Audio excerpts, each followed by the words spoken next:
Okay, here we go. Welcome back. It's the last race of the season. We're in Oakland. This is the Oakland Grand Prix. I'm riding for Dolce Vita. My name is Chris Barr. I've got 4 teammates with me today. Almost the exact same teammates, the same setup that I had team-wise in the Giro de San Francisco. We've got myself, Aymen, Bob, Jeff, and Mike. And all of us are nervous going into this day. You're going to notice immediately something's different. It's wet. And not only is it wet, it's very windy, it's cold, it's chaotic. We had 50 registered riders plus 10 on the wait list going into this race. Kind of was happy to see the 50 rider limit. And on the day we had 49, I believe, registered riders, or 45 registered riders. Either way, the rain kept some people away, and for good reason. The race was a little hectic. We're 4-5s, everyone's a little nervous. We're nervous when the weather's beautiful outside. Throw in wind, rain, and all these variables, and it's easy to get very rattled, right? So the weather is a bit of the story of the day. We just took our first lap. I had kind of pulled an old man Masters move and kind of looked back on the starting line. I was like, hey, does everyone want to just take a slow lap? And no one said no, but as soon as the whistle got blown, about 4 or 5 guys just shot up the road and wanted this thing to be on from the very beginning. No slow laps. Most of us did get a lot of practice laps as this race started late, but they were not goofing around. They wanted to get going immediately and get underway. I gladly let them go, and here on lap 2 decided, all right, let's just reel them back in. We've done 2 laps. Things have calmed down, and let's get to bike racing. Going into this race, team tactics wise, we didn't have a whole lot outlined other than that our actual main goal and the thing that we wanted to do better coming into this race was lining up as a team at the start. We noticed at the race in SF, we were kind of spread out from the very beginning and never kind of got together. So in this one, at least on the starting line, we had 3 or 4 of us right next to each other so that we could at least start next to each other and try to hold on to each other's wheels, follow a couple of riders that we were comfortable riding with and being on the wheel with, who we're familiar with. And as far as the other teams, there's really only one team in this race that has a formidable amount of firepower, and that is Fat Cake. It is that comes in the form of Kai and Daniel. Kai and Daniel are 2 very strong Cat 4s who we as a team and everyone as a unaffiliated rider needs to be aware of is in the race and will race very well. So that's kind of what we had coming into the race.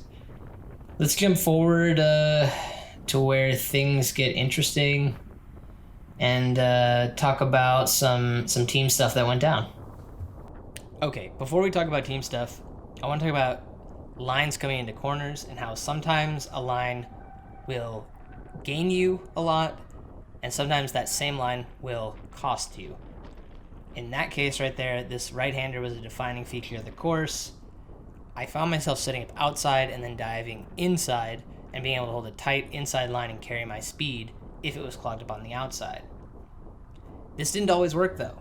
I took this line and I liked the line. However, I found if there was someone on my inside or to the right of me heading into that corner, if I swung wide, they would take that gap and then actually get in front of me heading into that straightaway.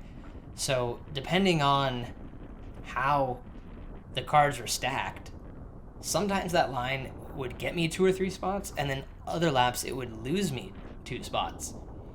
I thought this was an interesting thing to point out as we as new racers try to learn and level up when it comes to our awareness in the race. This seems like a great opportunity to point out how a line can work one lap to your advantage, and then the next lap it can be to your detriment. And the key is being able to know, hey, I can do this outside line this lap because there's no one over to my right, or, ooh, I need to keep the door closed. There's somebody who will take this if I leave it open. All right, we're picking up action now. We're about 11 minutes into the race. Riders are already getting lapped and dropped. This race is very hard. And sitting in front of me are the two fat cake riders, Kai and Daniel. I want to talk briefly about them as they were both working together very well during this race. And spoiler alert, Kai won this thing. And he did it in pretty dominant fashion. He kind of put on a clinic for everyone else out there, taking both the preem laps. I think I gave him the second preem, mostly because I was dying, which we will see later. But he took both the preems and won the sprint and was in pretty much every move of the day. So Kai is the one on the rainbow speckled bike up there just in front of the two orange bikes with the blue Velotos on. We're going to see more of him later because the race starts to develop and blow up, and it's time for some team tactics to happen. All right, we're picking up action now, 18 minutes in, and I'm about to have a rude awakening in the form of Kalen blasting by us here at the front of the race. And there he goes. He's doing this into a ripping headwind right now. Like, it felt like it was a 30-mile-an-hour headwind, and he just blew by us like we were standing still. We're doing 25 miles an hour. He must have been doing 35 miles an hour into the headwind. Insane, like just insane. And I see him hit the gas. I see Daniel also hit the gas, right? Aymen was hanging back a little bit, and I said, I gotta make this move. So I hit the afterburners. I dumped it hard. I said, if Daniel, Kalen, and then this rider up in the black ahead, who I really wasn't even paying attention to, get into a three-man break and start working together really well, just having the two of them stacked in that break without having team representation from my team, from Dolce, is a really bad thing. And would Aymen and I have been able to pull back the entire group to get them? Maybe, but even if we did, now we're spent and we've got a whole bunch of energy output just to bring the group back to them. So I saw this as a big threat. Now, what I didn't know is that Kalen just wanted the preem. I didn't know it was a preem lap. I didn't know that he was going for the preem. I just thought he was trying to establish a break and shoot up the line, which essentially is what happened. But I talked to him afterward, and he said, oh, I just wanted the preem, and just wanted to get the preem. I was like, oh, I had no idea. I don't think my decision was the wrong thing to do here, regardless. Even, like, there's no way for me to be like, oh, I know that he's just going to get the preem and then roll off the gas and be fine. I still think this was the right decision, and this was probably the hardest part of the race for me. Sticking on to the wheel of Daniel and then reeling back in Kai was the hardest thing that I had done in the race, and then subsequently trying to recover after the fact was really rough. But I knew if I let this go, it would be a real problem. So I just had to be a barnacle on the back of these guys' wheels and make sure that they didn't just get a huge gap and then roll away with it. Okay, we're picking up action once again. It's 26 minutes into the race. There goes my teammate Aymen. I'm letting him go forward. I'm resting. I'm going to put the burn on these guys behind to like stitch that up. And I'm going to try to just relax. This little cross street right here, an absolute ripping crosswind was coming across that every lap just about. And at times I saw myself and other riders getting blown like 1 to 2 feet right or left as they were hitting that. It was really nasty and really stung the legs. It was very hard to maintain momentum with a crosswind that was so aggressive. I've got the arrows up there in the corner that indicate the wind direction as it felt for me. So that's what the wind felt like in the race. And yeah, we got caught. The brake got caught. I wouldn't say that we like really put in a massive effort to keep it away. I basically just tried to stick on Kai's wheel and survive. He was really on one today, and I knew he would be. We were talking before the race, and he was telling me, he's like, "Oh man, I don't know if I'm gonna be any good." And I said, "Why?" He goes, "Oh, I haven't really ridden my bike in almost a week," and I knew that was gonna be a problem. He thought, "Oh, that means I haven't worked out enough," and I thought in my head, I go, "He's coming in with very fresh legs." Oh man, there goes Daniel out the back. He unfortunately suffered a flat. But yeah, I knew that he was going to be on today. I didn't know he would be hitting it this hard. I could barely stick in his draft. He's a massive person. I am much smaller than him, and I could barely just hold his wheel. Now, granted, like, the wind was crazy, and like the draft is not quite what it should be. But it was insane. I believe, I forget the exact numbers, but he averaged like something like 360 watts with a normalized of 390 or something like that. These are like when you're closing in on a normalized power of 400 watts over the course of 35 minutes, you know it's hard. Like, those numbers are very big for any Cat 4 or 5 racer.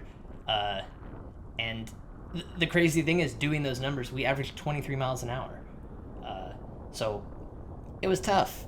Getting your bike to go forward on this day was very tough. Okay, we're coming into the bell lap.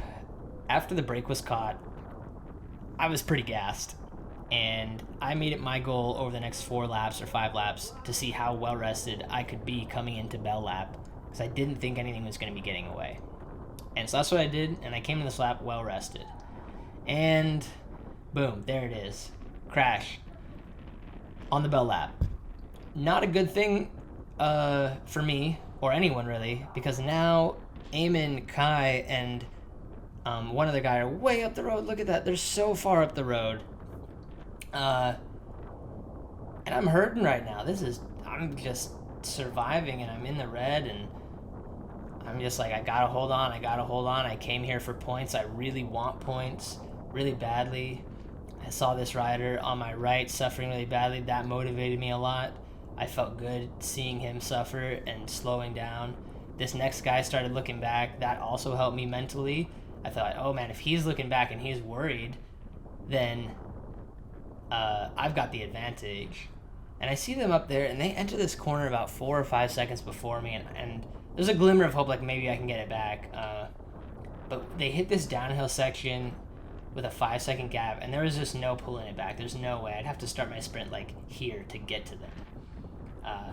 At this point, I know I'm racing for 4th. The 3 of them are gone, and I stick onto the back of this rider's wheel. I get as close as I can, let it go out a little bit, and then hit the gas and sprint for the finish and take 4th place. That's my race. 4th place out of roughly 50 riders. I hit my goal of getting on the podium. Aymen took 3rd. Really great day as a team for us. Really fun, really hard race. And this is the end of the season. We're done as racers for quite a few months. We're all a little bit burnt out and tired from a very long series. And we're going to eat some pastries, take some long Z2 rides, hang out, do some gym work, etc. To prepare for next season. But during that time off, during off-season, I'd love to hear from you in the comments on what you want to see. I could bring in some more experienced folks to talk about things like training or racing, or maybe some race tactics, mechanics, drills, etc. I could just showcase San Francisco a little bit, some of the amazing rides around here. Yeah. What do you want? Let me know. and just maybe I'll try making it.